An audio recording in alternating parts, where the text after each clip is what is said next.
souhaiter la bienvenue à chacune et chacun de vous à Cerise, une maison à laquelle je tiens. Je suis heureux que, grâce à Jean-Luc Comada, dont d'autres diront les mérites, eh bien, nous accueillons ce soir M. Emmanuelli, dont je dirais j'ai suivi et apprécié le combat et l'engagement. Je suis très très heureux que vous soyez là ce soir. Et puis, vous tous qui peut-être découvrez Cerise, certains d'entre vous la connaissez bien ou le connaissez bien, on ne sait pas. Mais je voudrais simplement dire que je crois que ce qui a permis que ce centre social et socioculturel, je dirais, fonctionne bien dans ce quartier, puisqu'il n'est pas toujours exactement ce que les voisins attendent, c'est que cette unité est petite, diverse, et surtout, et je profite ce soir de la chance que nous donne Jean-Luc de le faire, je dis qu'il y a là une équipe qui est au service de ce lieu et que je tiens absolument à saluer pour la façon dont ils font ce travail, puisque nous avons été honorés d'une grande visite. Je dis toujours, Cerise, c'est pas la reine d'Angleterre tous les matins, loin de là. Et je tiens vraiment à saluer ce qui se passe et la gentillesse et la décontraction apparente, parce que à mon avis, c'est pas toujours ça, avec laquelle cette maison est animée. Voilà, je voulais simplement dire qu'il y avait dans le Monde, il y a quelques jours, un grand article à quand l'entreprise Black Blanc Beurre. Eh bien, je suis extrêmement donc heureux ce soir de saluer Delphine et Céline pour le blanc, Abdelatif, on va dire, pour le beurre, et puis Trésor qui vient de nous rejoindre pour le black. Cela existe ici, et j'en suis fier, parce que c'est aussi un signe de ce que l'on veut dire à ce quartier, et que ce quartier, je trouve, entend et comprend bien, puisqu'il répond souvent lorsqu'on lui demande son aide. Donc, bienvenue ici. Je dirais simplement, puisque je crois qu'il y a des grands argentiers parmi vous, eh bien, il faut savoir qu'une petite entreprise, ça coûte très cher. Alors, on nous cite souvent en exemple, on nous visite souvent, c'est très bien, mais c'est pas toujours facile de faire vivre une petite maison. Alors, merci à tous ceux qui nous ont aidés et qui nous y aideront demain. Bonne soirée.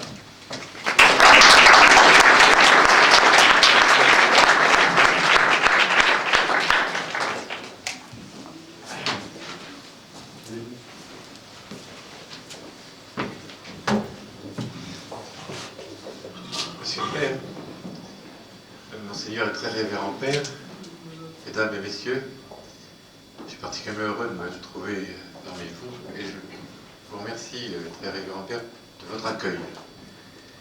Je suis heureux d'être présent, comme je le disais, pour au moins deux raisons.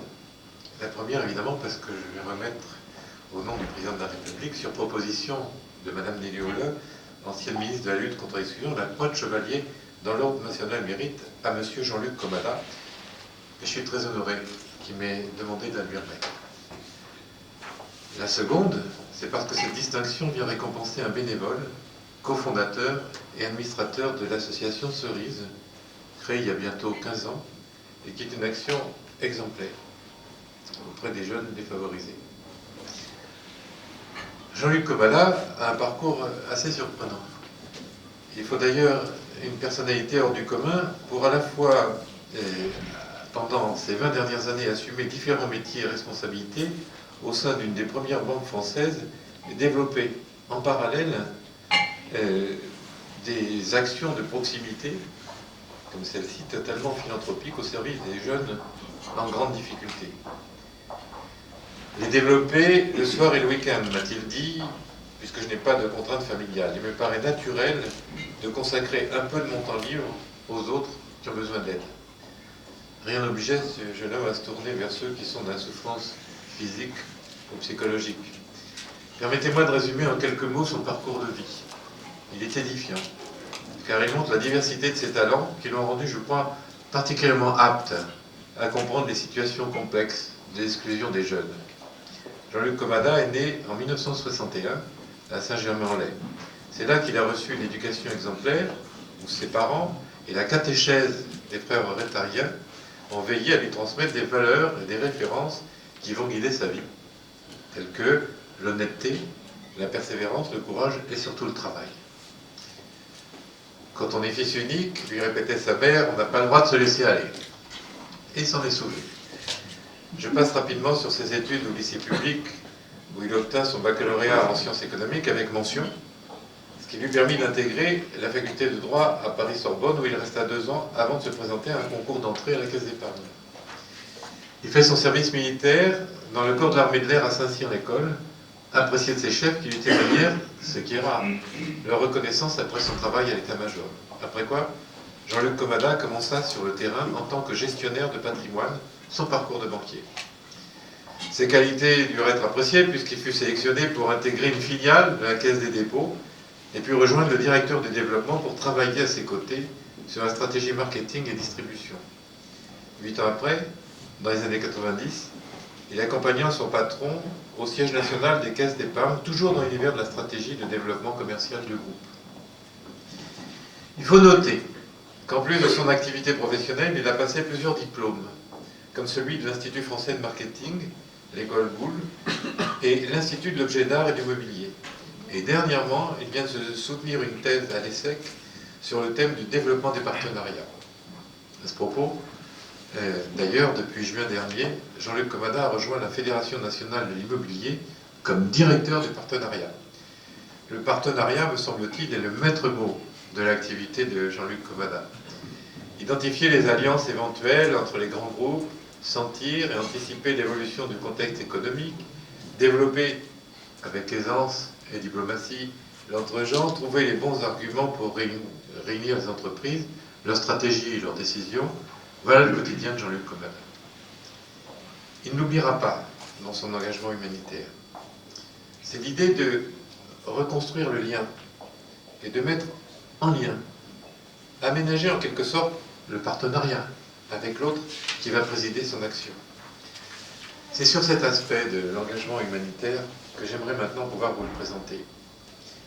D'abord, je tiens à dire que Jean-Luc Comada a des racines terriennes.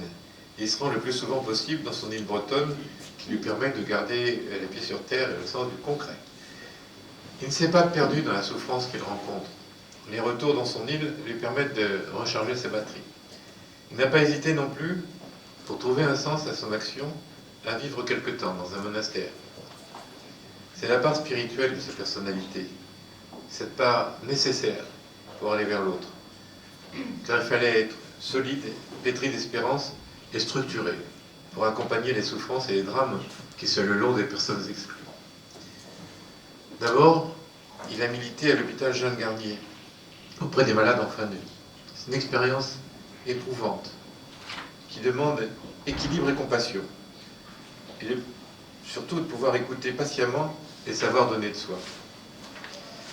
Et c'est là, à la rue Montorgueil, à l'association Cerise, où il s'est engagé, qu'il a donné le meilleur de lui-même, car son expérience professionnelle lui a été d'un grand appui. Là, il a d'abord échangé avec les commerçants, puis rencontré des habitants de tous âges, de toutes conditions, qui ne parvenaient pas à surmonter la complexité, la diversité et la gravité de leurs problèmes. Chômage, difficultés d'insertion, désordre psychologique, pathologie de tous ordres. En cet endroit, la rencontre avec le père Gérard Benetto fut déterminante. Leurs deux personnalités, leurs deux parcours de vie contribuèrent encore à faire, avec d'autres aussi, de l'association Cerise une action exemplaire et efficace. Ô combien. Le jeune banquier, visionnaire doté d'une forte personnalité déterminée et attachante, gagna de solides amitiés dans le monde économique, politique et financier.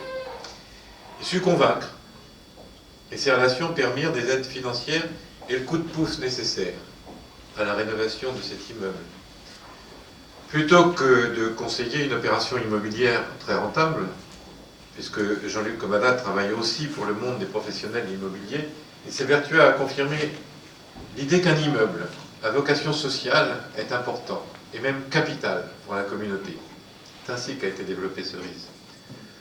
Jean-Luc Comada nous dira plus en détail ce que représente Cerise dans la lutte contre l'exclusion. Ce n'est pas une action médiatique d'ampleur nationale, c'est une action du quotidien, au niveau d'un quartier qui n'est pas neutre, certes, mais qui justement, par sa dimension symbolique, peut servir d'exemple et de référence dans cette lutte toujours recommencer, jamais achever, jamais gagner contre l'exclusion. L'exclusion ronge sournoisement le lien social et on ne peut se résigner. L'association Cerise s'attache à œuvrer au plus profond, au plus dur de cette exclusion, celle qui concerne les plus fragiles dans la cité. Ce n'est pas facile. Je vous demande de le croire, et j'en porte témoignage, d'œuvrer avec l'indifférence, le rejet et parfois la violence.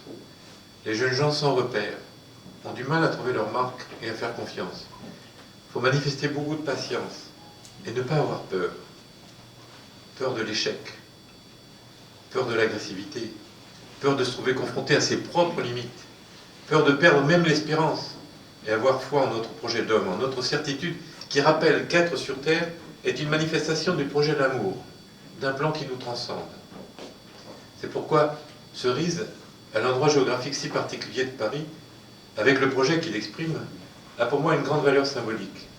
Et je remercie, à travers la distinction qui est donnée à Jean-Luc Comada, une initiative à la fois humble et audacieuse qui témoigne de cette certitude.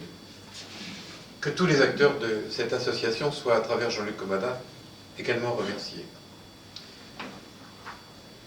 Je voudrais ajouter quelque chose avant que Jean-Luc Comada prenne la parole. Il y a tout juste 3 ans, Jean-Luc Comada a dû subir 2 opérations de l'oreille interne. Je suis d'autant plus sensible comme médecin. Lui qui avait été handicapé par des troubles d'équilibre a dû réapprendre à marcher et à se remettre de plus belle dans l'action.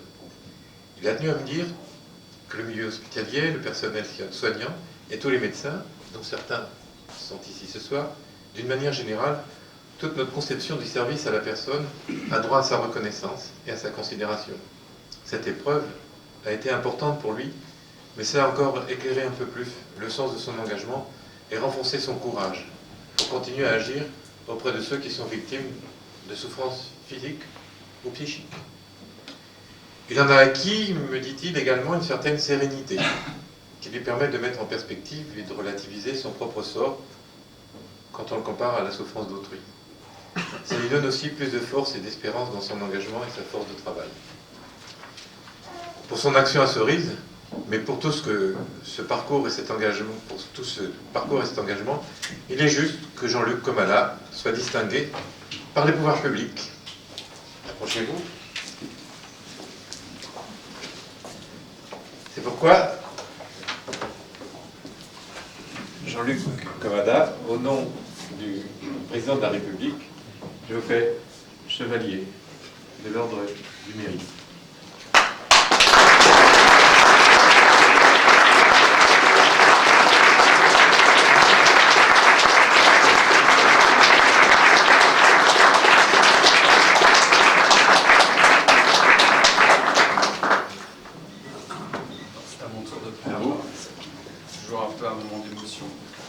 Monsieur le ministre, je pense que monsieur le sénateur a dû arriver, monsieur le maire d'arrondissement, monseigneur et très révérend père, messieurs les présidents, mesdames, messieurs de Cerise, mes chers amis. Je solliciterai juste 10 minutes de votre attention pour vous dire combien déjà c'est une réelle émotion de se voir récompensé par la République et surtout un honneur de je vous sais gré d'avoir pensé d'en être digne. Les plus vifs remerciements vont tout d'abord à Madame la ministre de l'Écologie et du Développement durable, Nelly Olin. En effet, c'est par l'entremise de son précédent ministère en charge de la lutte contre l'exclusion et pour l'égalité des chances, et avec l'accord de Monsieur le ministre Jean-Louis Borloo, que Madame Olin a souhaité me promouvoir au grade de chevalier dans l'Ordre national du mérite. Elle m'a fait savoir à l'instant qu'un empêchement de dernière minute la retenait au ministère et me charge de vous transmettre toute son amitié. Je suis également très touché que M. Xavier Emmanueli ait accepté de me remettre aujourd'hui cette décoration. Je profite de cet instant pour saluer l'immense œuvre accomplie par votre travail depuis plusieurs années. Vous avez notamment fondé en 1993 avec l'aide de Jacques Chirac le SAMU social, puis le SAMU social international. Le SAMU social, c'est d'abord un numéro gratuit de l'urgence, le 115, pour aller au-devant des personnes sans autre domicile que la rue et souvent des personnes en grande perdition. Le 115, c'est à retenir en début de cet hiver qui arrive. Avec une poignée d'amis, vous avez aussi lancé Médecins sans frontières et parti soigner les victimes des catastrophes naturelles et quel que soit leur camp, les victimes de guerre. Vous êtes devenu ministre de l'Action humanitaire en 1995, ce que vous êtes demeuré sous 2 gouvernements successifs. Membre également du Comité national de l'éthique, vous avez aussi trouvé le temps de rédiger une quinzaine d'ouvrages de grande qualité. Merci encore, Monsieur Emmanueli, pour cette décoration qui honore également mes parents, qui ont su me montrer une certaine voie, notamment par leur conduite exemplaire. C'est une chance d'avoir des parents comme vous. Je suis vraiment heureux de vous accueillir ici ce soir et je vous embrasse bien fort. Je sens déjà l'émotion gagner ma mère, à qui je dois beaucoup, bien sûr, tout comme mon père, notamment de m'avoir donné une éducation parfois stricte, certes, mais qui m'a permis aussi d'avancer sur de bonnes bases, tout en étant entouré d'une permanente affection. À mon père et mes 2 grands-pères, décorés également, mais au titre de la reconnaissance de la nation. C'est peut-être anachronique, mais je ne puis m'empêcher d'évoquer ces hommes qui ont combattu sous les drapeaux pour défendre les intérêts de la France et nos libertés, et qui ont été là aussi donnés en exemple. Je leur offre symboliquement cette décoration en hommage à leur courage, en particulier à la mémoire de mon grand-père paternel, qui fut soldat volontaire et résistant pour la France, son pays d'accueil, alors qu'il n'en avait pas encore la nationalité. Il était slave d'origine polonaise, russe, lituanienne. Je profite aussi de cet instant pour rendre hommage à mon grand-père maternel, combattant pour défendre une France libre et décédé à son retour d'un camp nazi. Je me souviens aussi de la grande gentillesse de mes 2 grands-mères, surtout ma grand-mère maternelle, Jeanne Forêt, veuve de guerre donc, assumant seule l'éducation de ses 2 enfants et la gestion de ses affaires. Commerçante, elle était remplie de bon sens, incarnant l'esprit de Beaumarchais, ou cet esprit de Beaumarchais, mêlant à la fois humour, audace, pugnacité, intégrité et grande ouverture d'esprit. Elle sut guider son petit-fils que j'étais. Comparé à son parcours, au parcours de mes ancêtres d'une façon générale, j'estime faire très peu et me conduit à rester modeste. J'ai aussi la chance de rencontrer des professeurs exigeants, et je repense notamment aux enseignements de ma prof d'histoire, mademoiselle Ferrieux, qui est là-bas dans le fond. Merci madame d'être là ce soir, cela me fait chaud au cœur, vraiment chaud au cœur. Vous personnifiez à mes yeux le symbole de l'école laïque et républicaine pour laquelle j'ai la plus haute considération. À travers vous, je repense au corps professoral, souvent passionné et dévoué pour leurs élèves, et qui désespéraient de me voir tant chahuté.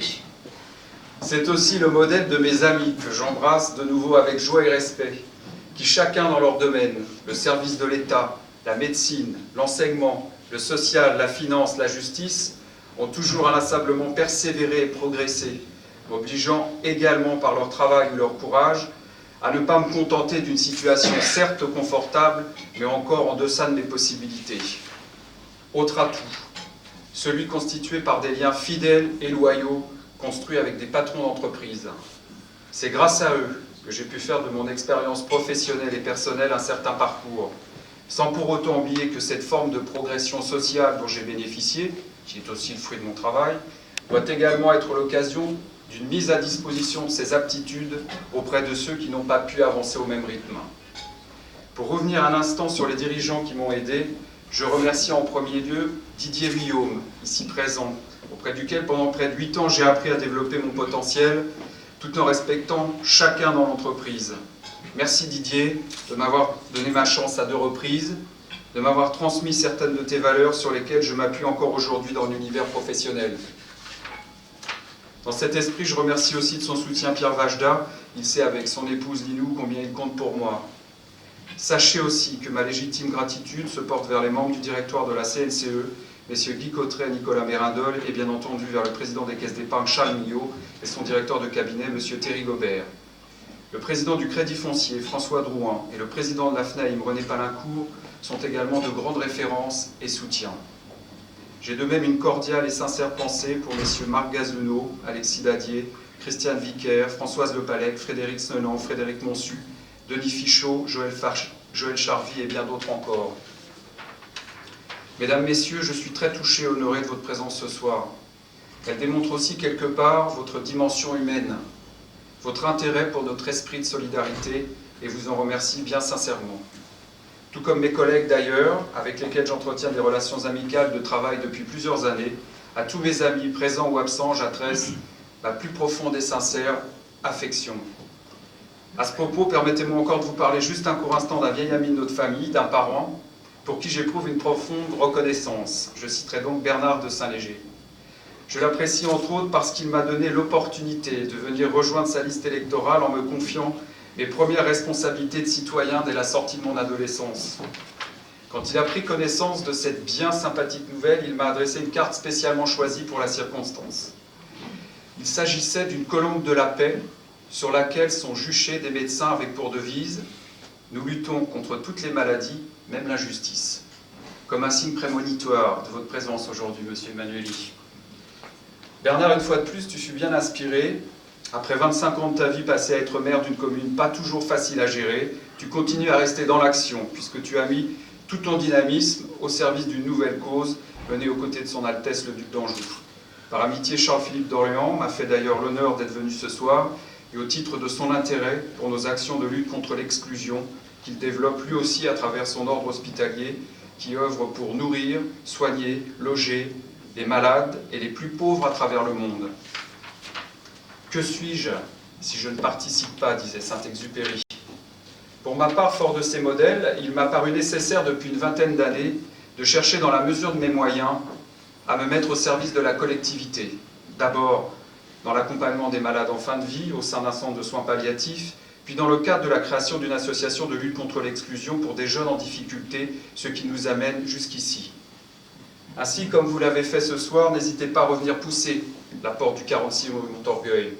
Vous trouverez toujours Cerise. Même Sa Majesté la Reine d'Angleterre a souhaité visiter ce lieu lors de son voyage en France l'an dernier.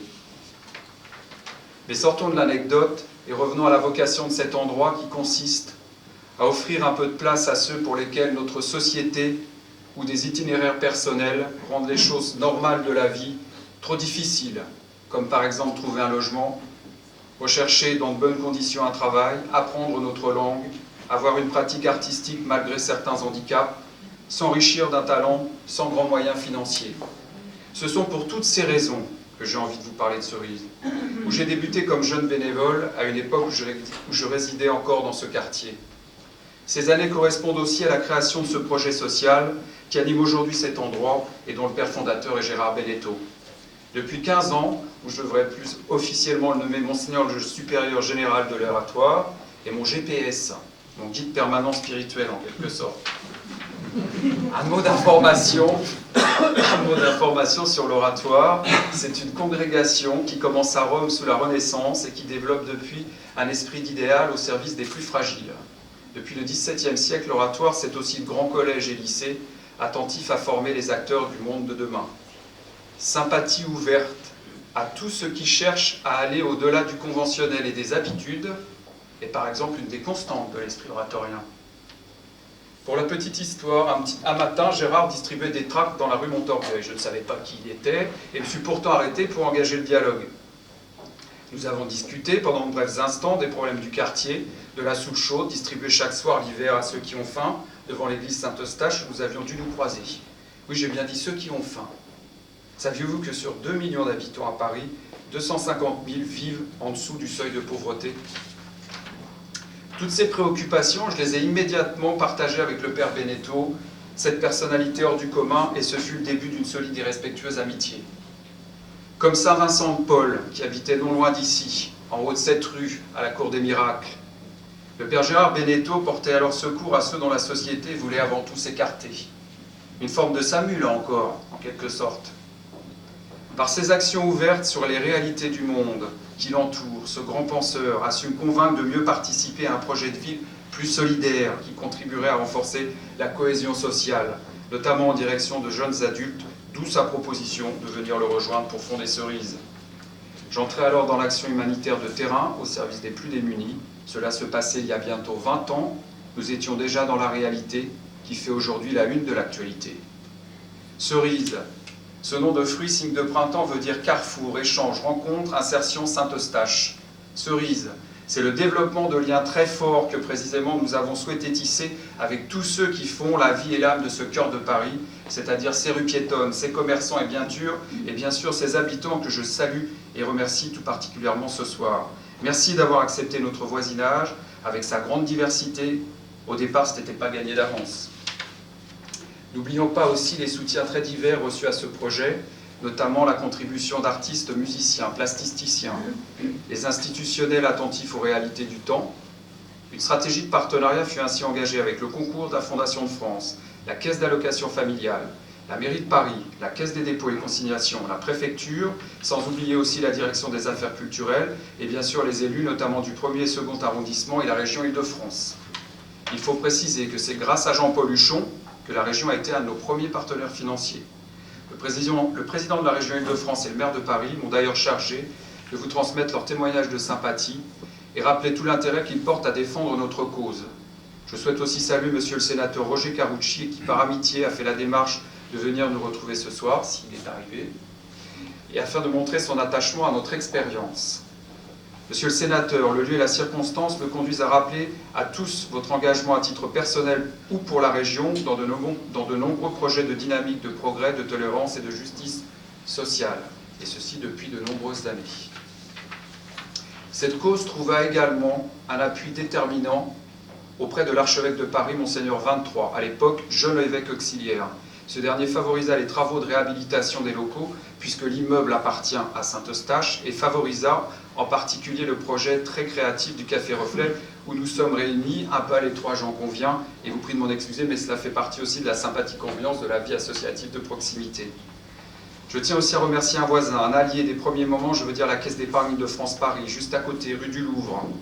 En l'occurrence son président, Bernard Comollet et Pierre-Édouard de Courcelles, René Pinceau, de même que leur partenaire Jacques Incy, président de l'UNICEF, venu ici même et qui, à travers le financement des projets d'économie locale et sociale, a permis de soutenir nos initiatives.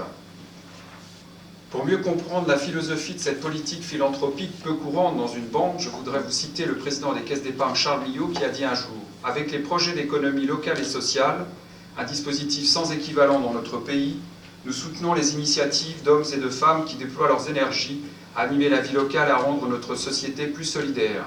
À tous, nous adressons nos plus vifs remerciements et exprimons notre fierté de pouvoir ensemble aller au-delà de notre métier de banquier au service du plus grand nombre. » Je vous laisse méditer sur cette citation avant de revenir sur les atouts qui ont permis de réaliser notre rêve et vous en faire partager l'esprit constructif. Concrètement, 20 personnes, 9 filles et 11 garçons de 18 à 25 ans vivent dans cette résidence à caractère social et de taille humaine. Être dans une petite structure d'accueil a bien sûr de nombreux avantages pour les résidents, mais cela rend paradoxalement sa gestion financière de plus en plus difficile. En clair, je suis toujours en recherche de subventions pour assurer le bon fonctionnement de cette maison, et pardonnez-moi, je vous prie cet appel un peu direct, en clair, les aides financières sont toujours les bienvenues. Environ 140 personnes, 144 exactement, ont bénéficié de cet accueil.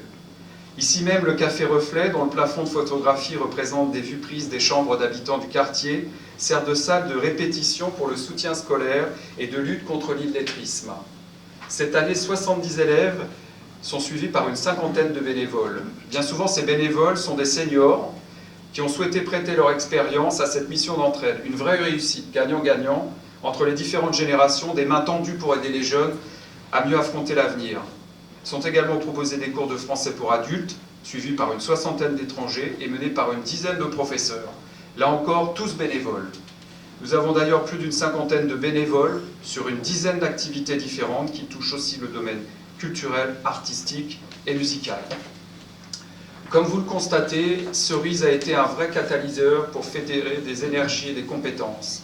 Un vrai moteur qui a permis de redonner une dignité à ce SDF à qui l'on donne un toit. L'espoir à ce jeune chômeur accompagné par une entreprise d'insertion. L'espoir de ces post-adolescents marginalisés à la vie duquel on essaie de proposer un sens. Cerise a contribué à leur redonner confiance en eux et découvrir de nouvelles perspectives d'avenir. Avec Clémenceau, Jean Jaurès, qui fréquentait en son temps le quartier, puisqu'il y fut assassiné non loin dans le café rue du Croissant, serait bien sûr venu échanger avec nous, peut-être pour nous rappeler son discours. Le courage, c'est d'agir. Le courage, c'est de se donner aux grandes causes sans savoir quelle récompense elle vous réserve, ni même si elle vous réserve une récompense. En fait, à mes yeux, et sans vouloir jouer les donneurs de leçons, s'engager dans un combat, même si au départ il ne fait pas l'unanimité, c'est d'abord croire au plus profond de soi qu'il n'y a pas de progrès possible sans tolérance et sans amour. Voilà pourquoi Cerise n'est pas une démarche banale. Voilà pourquoi cette expérience m'a fait évoluer d'esprit et de cœur.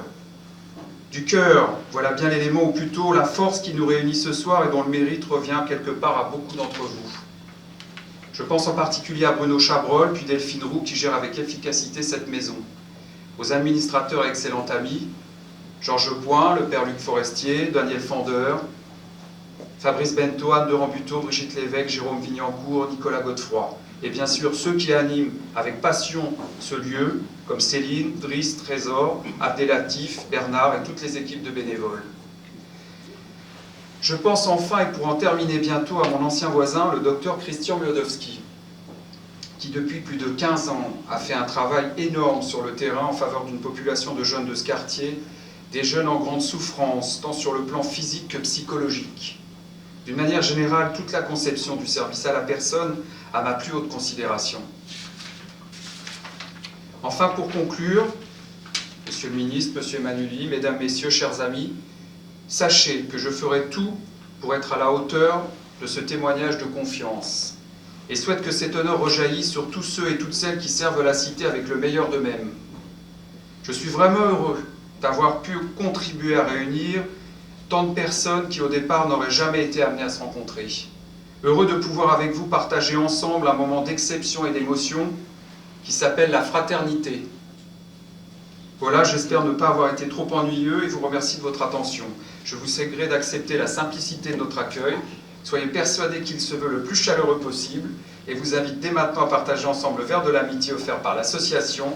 Merci encore à vous tous et passez en notre compagnie une excellente fin de soirée.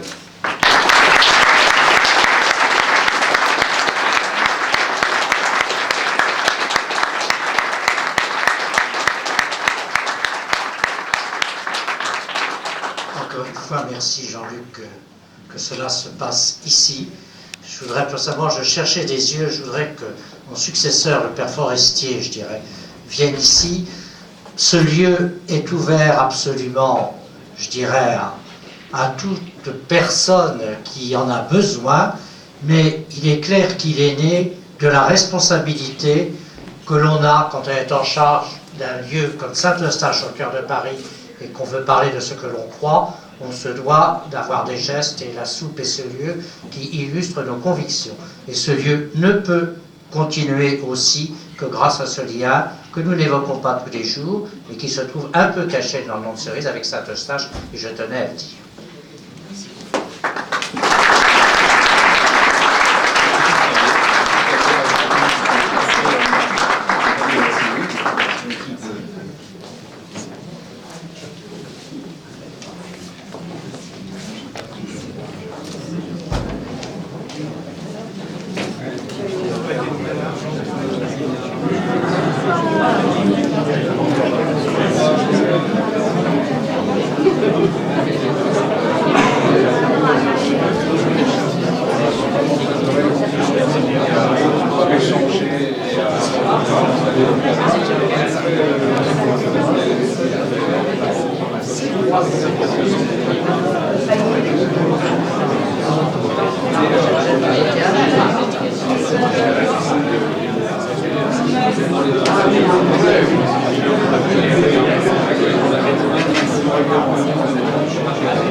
fois le retraite avant le deuxième a été accepté, on a toujours été tous de notre côté dans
déjeuner. Voilà. Avec plaisir.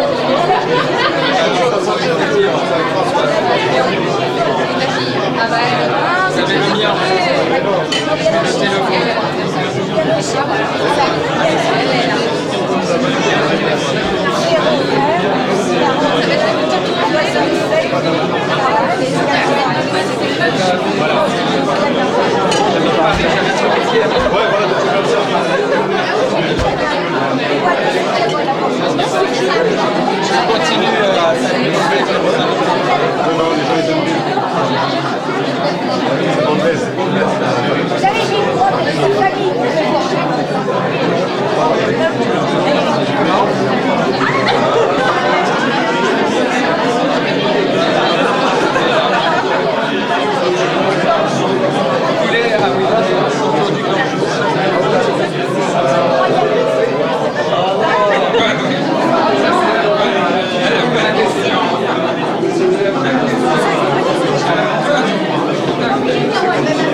il est dans un état déplorable, mais je dis, faut pas que je le perde. C'est comme ça.